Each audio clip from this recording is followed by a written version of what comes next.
प्रभु यीशु के पवित्र नाम में आप सबों का आगमन के 9वें दिन में हार्दिक स्वागत है। सूक्ति ग्रंथ अध्याय 24 पद संख्या 10 इस प्रकार कहता है, यदि तुम विपत्ति के समय निराश होते हो तो तुम में शक्ति की बहुत कमी है। प्यारे मित्रों, आप इस वचन से क्या समझते हैं? कैसे मालूम पड़ेगा कि मैं वीक हूँ या स्ट्रांग हूँ? ज़रूरी नहीं कि जो वचन याद करने वाला हो वह बहुत स्ट्रांग हो या केवल प्रीचिंग करने वाला बहुत स्ट्रांग हो। यह ज़रूरी नहीं कि फास्टिंग करने वाला भी बहुत स्ट्रांग हो, और ऐसा भी नहीं कि जो भिन्न भिन्न भाषाएं बोलते हों वे लोग स्ट्रांग हो। पर जब हमारे ऊपर प्रॉब्लम्स आती हैं और हम उन प्रॉब्लम्स का कैसे सामना करते हैं, परेशानियों के बीच हमारी ज़ुबान, हमारा माइंड कैसे काम करता है, वही हमें पता लगता है कि हम कितने कमज़ोर हैं या कितने स्ट्रांग हैं। मैं आज के रिफ्लेक्शन में आपका ध्यान उस व्यक्ति की ओर ले जाना चाहती हूँ जो मात्र 17 वर्ष का था। उसे गुलामी में लेकर गए, उसे वहाँ एक काम मिला। वह अपने कामों को इतनी निपुणता, इतनी होशियारी से करता था कि राजा ने खुश होकर उससे कहा कि तू अब दरबार में नहीं पर मेरे सामने खड़ा रहेगा। और जब वो राजा के सामने खड़ा होने लगा तो लोग उससे जलने लगे। वह कोई और नहीं पर नबी दानियल है। जब लोग आपसे जलते हैं तब आप दुखी ना हो, बल्कि आपके लिए खुशी की बात है कि कोई तो है जो आपको अच्छा समझता है। जलन वही आती है जब लोग समझते हैं कि आप उनसे भी अच्छे हैं। कोई तो है जो आपके काम को अप्रिशिएट कर रहा है। जब भी कोई आपसे जलन करता है तो आप उसे हानि ना पहुंचाए, पर ईश्वर के सामने जाकर उस व्यक्ति के लिए प्रार्थना करें कि उसे भी प्रभु वह सभी चीज़ें दे जो प्रभु ने आपको दी है। मैं आपसे कहती हूँ, आपका प्रमोशन हो जाएगा। कई बार ईश्वर हमारे जीवन में ऐसे लोगों को भेजता है जो हमें अपने आप को पहचानने में हमारी मदद करता है। तो प्यारे मित्रों, जैसा कि मैं आपको बता रही थी कि जब लोगों को दानियल से जलन होने लगी क्योंकि वह बेहतरीन काम करता था, तब उन्होंने उसके खिलाफ एक फरमान निकाला।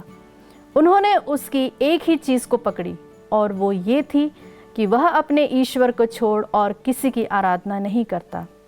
वे लोग जो उससे जलते थे राजा के पास गए और राजा से उन्होंने कहा, हम तेरे राज्य में बहुत खुश हैं, इसलिए हम आपको 30 दिनों तक यहाँ आकर दंडवत करेंगे। राजा ने बात मान ली और यह रूल राजा ने सबके लिए लागू कर दिया। लेकिन जब दानियल को इसका पता चला तो वह डिस्टर्ब नहीं हुआ, परेशान नहीं हुआ, बल्कि यरूशलेम की ओर खुलने वाली खिड़की के सामने घुटने टेक कर ईश्वर से प्रार्थना करने लगा। और जब वह प्रार्थना कर रहा था, लोगों ने उसे पकड़ा और राजा के पास उसे ले गए और उसे बताया गया कि दानियल ने राजा के नियम का उल्लंघन किया। तब राजा ने कहा, ठीक है, इसे मरवा डालो, उसे सिंह के पिंजरे में डाल दो। दूसरे दिन जब दानियल की हड्डियां देखने वे लोग उस बंदी गृह में गए, तब सब के सब अचंभे में पड़ गए, क्योंकि दानियल उन शेरों के ऊपर सोया हुआ था।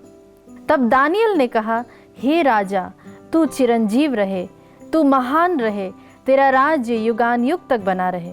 प्यारे मित्रों, कितनी बड़ी बात है कि जिस इंसान ने उसको मारने के लिए फरमान निकाला, दानियल उसी व्यक्ति का आदर करता है। प्यारे मित्रों, हम किसे अपना दुश्मन समझते हैं? अगर हम ईश्वर के साथ चलना सीख ले तब दुश्मन भी हमारे दोस्त बन जाएंगे, क्योंकि वचन कहता है, जिसका चाल चलन ईश्वर को पसंद आ जाए, ईश्वर उसके शत्रुओं से भी उसका मेल करा देता है। जिस दिन हम इस परिपक्वता में पहुंच जाएंगे, उस दिन समझ लीजिए कि ईश्वर ने अपना कार्य हम में संपन्न कर लिया है। आइए मित्रों, जो लोग हमें परेशान करते हैं, हमें इरिटेट करते हैं, हम उनके लिए अच्छा सोचें। इस आगमन हम ईश्वर से उनसे प्रेम करने की कृपा मांगे। आइए हम मिलकर उनके लिए एक हे पिता और एक प्रणाम मरिया एक साथ बोलें। हे पिता हमारे जो स्वर्ग में है, तेरा नाम पवित्र किया जावे, तेरा राज जावे, तेरी इच्छा जैसे स्वर्ग में है वैसे इस पृथ्वी पर भी पूरी हो। हमारा प्रतिदिन का आहार आज हमें दे और हमारे अपराध हमें क्षमा कर, जैसे हम भी अपने अपराधियों को क्षमा करते हैं, और हमें परीक्षा में ना डाल परंतु बुराई से बचा। आमीन। प्रणाम मरिया, कृपा पूर्ण, प्रभु तेरे साथ है, धन्य तू स्त्रियों में और धन्य तेरे गर्भ का फल यीशु। हे संत मरिया, परमेश्वर की माँ, प्रार्थना कर हम पापियों के लिए, अब और हमारे मरने के समय। आमीन। प्यारे मित्रों, आज का हम प्रभु वचन लेंगे रोमियो अध्याय 12 पद संख्या 21 से, जो इस प्रकार है। आप लोग बुराई से हार ना माने, बल्कि भलाई द्वारा बुराई पर विजय प्राप्त करें। इसी के साथ मैं आज का संदेश यहीं समाप्त करती हूँ। आपका दिन प्रभु में धन्य हो। आप सबों को पुनः जय यीशु।